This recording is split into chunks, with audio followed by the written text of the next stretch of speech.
Experienced meets the inexperienced. I'm your host, Albert. Today, we're going to be talking about college.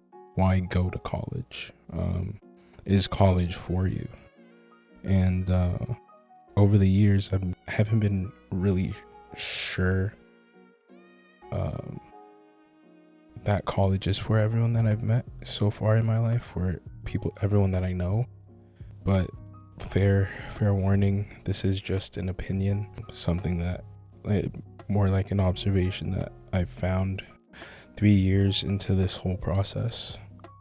So yeah, I hope you enjoy this episode. And so I'm gonna kind of break down what it is that makes college, or why someone probably should go to college. I think the first big reason that someone should go to college is that it gives you a lot of opportunities to grow, especially as a person, as an individual. I know personally I've grown throughout my experience here. Freshman year, I would characterize myself as more of the quiet type, more of the reserved type. I didn't really go out much. I had a good amount of friends, I just did not want to. And over the years, I've come to learn that about myself, that my fun doesn't come from partying per se, or just a lot of social interaction. That's just not my type of fun. So that was a growing point for me. I also learned how to engage with people in a way that I didn't know how to in high school. I would say I've become a lot more sociable. I'm able to hold conversations better. And a lot of that came from the support of friends that I've made here over the years. I think that opportunity of growth is very prevalent in college. There's a lot of experiences that you will have here that I don't think you can have in any other social setting. There's also opportunities to grow professionally. There's a lot of business clubs, whether at Cornell or any other school. There's fraternities. There's just a lot of different groups that can help you grow into the person that you want to be. But with that also comes a lot of intention. You have to want to do that. That's going to be a running theme throughout this episode. There's a lot of need to have intention, to have a reason, and you have to kind of grasp why you find it important to do these different things. I would say another huge plus of coming to college, I mentioned growing professionally. It's definitely a straightforward gateway into a career instead of a job. And when it comes to finding a career, meaning something that you're in a field, let's say it's, for me personally, it's food science, right? I can't imagine doing anything but college to get into the food science industry, other than being a salesperson. And even then, you have to do your work. You have to do your research when it comes to understanding food science products. So when it comes to having a career in almost any field, you're probably going to need a college degree, but we'll go through a few that you don't. And what comes with that gateway into a career is fortunately a new level of income that's pretty hard to come by without it. So the median income in the US, as I last saw it reported, is around $36,000 a year. Most careers will land you above that, especially ones that come after a college degree.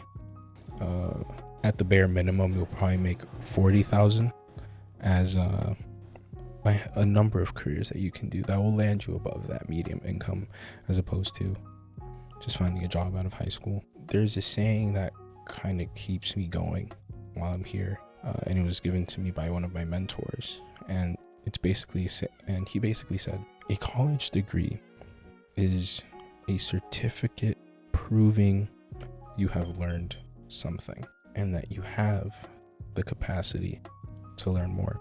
And all that's saying is, once you're in college, or once you've graduated college, you've spent 4 years dedicating yourself to learning a particular field of interest for you. There's a wide array of majors that you can choose from.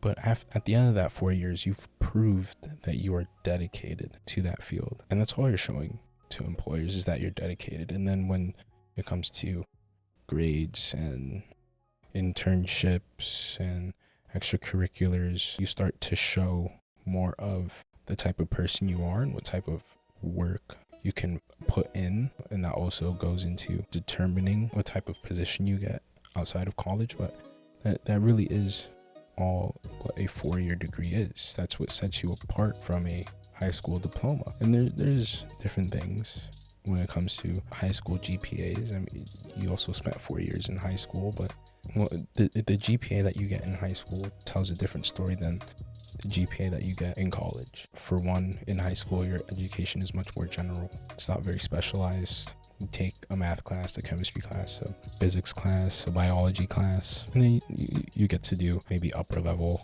math, calculus, upper level biology, otherwise known as advanced placement. And so the education that you get in high school is definitely more general. And although you put in 4 years, you're not saying as much as when you put in 4 years at college, especially when you have a GPA that's pretty high, extracurriculars. And this goes for any college. This is not just a Cornell thing, right? And we might go into choosing a college in a later episode. Yeah, that's really what a college degree is for. It's a gateway into a career instead of a job. Pretty good career, depending on where interests are. And then another reason why you would want to go to college is to find people with mutual interests. I personally went to a high school that was pretty small in population. We had about 110 students that graduated. So there wasn't a lot of diversity in thought.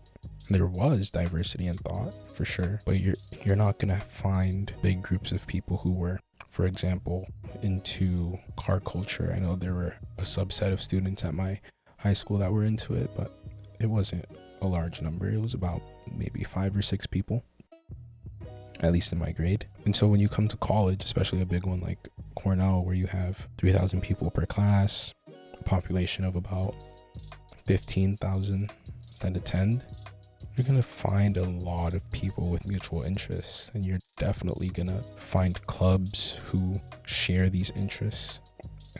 You have club fairs probably once a semester at any given school, where you can figure out who's into what you're into. And I've personally gotten really into poker, the mathematics of it, the probabilities, and it also is a game where you can have a lot of fun conversations with people of different backgrounds. But I think it's definitely a different sort of game than, let's say, chess, where you can also have a conversation, but it's more of a one-on-one. When you're playing poker, it'll be you against 6 people, you against 9 people. And for that reason, it's just been a great time. And with that interest, I decided to seek out a club or a group of people who also enjoyed the game of poker. And I ended up finding the poker club. And there's a lot of great people in that club, a lot of people that I've met that I am now friends with, really cool people. It's just always a good time. And that's definitely a plus of going to a college, is finding these people that share these interests with you that you may not have necessarily found if you were in high school, or if you've graduated from high school. May not be as easy to find. Like, sure, I can go to a casino, but those people are out to get my money for sure. There's no friendly banter with them. There's definitely a different type of environment, and there's not opportunities to play for free, for example. But that's just speaking on poker. There's different sorts of clubs. There's pre-med student clubs, there's finance clubs, there's investing clubs, where you are basically running a fund with different college students. And those are opportunities that aren't really afforded to people when they're in high school, when they've graduated high school, unless you're doing it yourself with another friend using your own money, right? So the opportunities to find people with the same interests are abundant when you come to a college campus. Coming to college has definitely given me more opportunities to find mentors. It's given me the skills to find mentors, especially those who are in my field, food science. Those outside of it, I'm also a business minor, so those people who are in the business world but are not necessarily tied to food science, and so the community that you get when you go to college is probably something that's pretty unmatched. I can't think of any other place where you can, just by word of mouth, find people who can help you in a certain area. I am currently working on a small business project, and I've just been talking to people left and right, and they've been pointing me in the right directions. They say, okay, I think you should talk to this person. Maybe they'll have more information. Okay, I think you should talk to this person. Maybe they have more information. And all of that kind of comes from the network within your college. And I think outside of that atmosphere, outside of that ecosystem, it's very difficult to get that network, especially when there isn't something backing you, like a shared interest, like a shared college experience. Let's say I'm right out of high school and I want to get into the crypto space as a 18-year-old, and I don't have much experience, but I want more experience. I want to find a mentor, and I start searching, and finally I find someone, right? As an 18-year-old who hardly has any experience, fresh out of high school, there isn't much backing me in the way of showing my work ethic, in the way of showing the type of person I am, other than maybe my GPA, a recommendation letter. I can sort of show them my work ethic through the things that I've already done, or the things that I've tried to learn within the space. But on the same coin, if this person is pretty prevalent in the space, has a lot of connections in the space, they're gonna want more than just that to want to deal with me, to want to extend the hand to help me out. And if there is a freshman in a local community college who is, let's say, a computer science major, they'd probably be much more inclined to help that person, as unfair as it may sound. Though those are the reasons why you would why college is a pretty good idea, especially when you have a certain interest that you want to pursue. Now, I remember at the top of the episode, I talked about intention and it being something that's pretty important, especially when you're thinking about going to college. What is your intention? And I think figuring that out first is a really important step in figuring out whether or not you want to go to college. Are you going to college for the network, the connections? Are you going to college for the education? Are you going to college to grow, for the opportunities, for the mentorship? Why are you going to college, and how can college help you? And that's what that intention is about. My intention was I wanted to leave the state. I wanted to get out of Florida. Spent 18 years there. Second intention was I wanted to enter a career field that did not have the same attention, the same competition that a business major would have, that law would have, that medicine would have. But I also wanted something that I was pretty proficient at. I didn't want to go to a language arts school. I wasn't good at writing in high school, but I was good at chemistry. And so all that culminated into me picking food science. And we'll talk about college selection and figuring out what major you want to do in a future episode. But all that to say, I had an intention, I had an idea. But since coming to college, my dreams and goals have changed slightly. I'm not as interested in the science aspects of food science, but I am interested in the business of it. I am a food science major with a business emphasis, have been since freshman year, but things change when you're in college, and those changes come along with the growth. And all that to say was my intention led to where I am now. And these are all great reasons to go to college, but I also want to touch on reasons why not to go to college, or why college might not be what you want to do.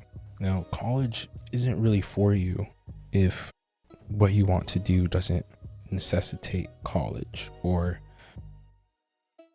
the gains that you would make don't outweigh the cost of going to college. Costs being tuition, the time, among other things. And so we go back to the idea of intention, having intention when you're going about making this decision of whether or not to go to college. Are you really passionate about music? Is music school the right direction, or are you pretty set in your style and you want to do something very entrepreneurial based that college may not help you with? You always hear about, I'm very into hip-hop, rap music. The perfect person to kind of look to for this situation would be Lil Yachty. Started in college in Minnesota, did not enjoy his experience, paid the tuition, and he figured out pretty quickly that college in Minnesota just was not for him. And so he left, struck out on his own, and decided to pursue the music industry. Both of these decisions came with intention.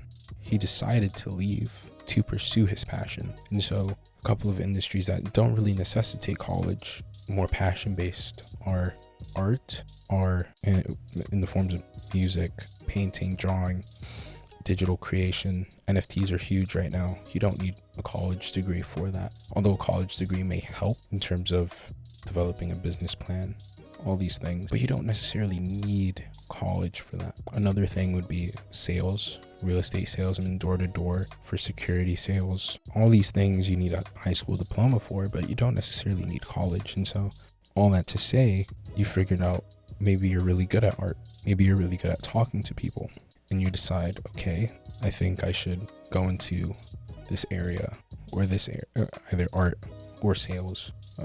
And that's what I'm going to do.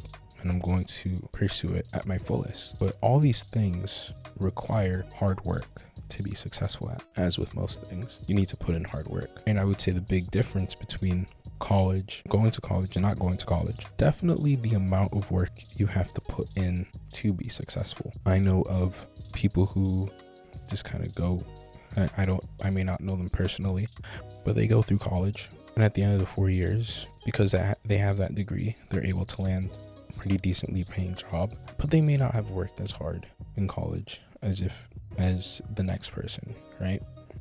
And so the level of hard work that you have to put in, at least in my opinion, is significantly reduced to kind of end up in a pretty stable situation compared to if you don't go to college and you decide to pursue art, you decide to pursue sales. Sales is a very difficult industry to be in, especially when you want to be at the top. There are people who have been doing it for 20 plus years and just blow you out of the water every single time. But you need to have determination, you need to have intention, you need to have a very strong mindset when it comes to these things, when it comes to pursuing something outside of the ecosystem of college. And I think that is a con of not going to college, but either way, it's all based on what decision you make for yourself. And so now you have both reasons why go to college, and now you have reasons why not to go to college. And I hope I've made that decision a bit easier for you.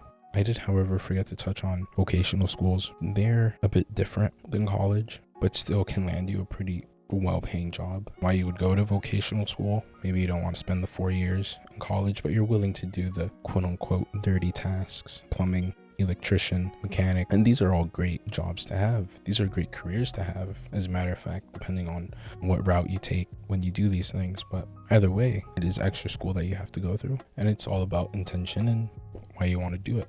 Why be an electrician? Why be a salesman? Why be an artist? Why be a business major, marketing major, food scientist, pre-med, law? There's so many things you can do. However, you should definitely think long and hard about why you want to do these things. And I think the earlier you make that decision, the easier it will be for you in the long run. Yeah, I wish you the best in your college decision journey, in your life journey. Now, and right here.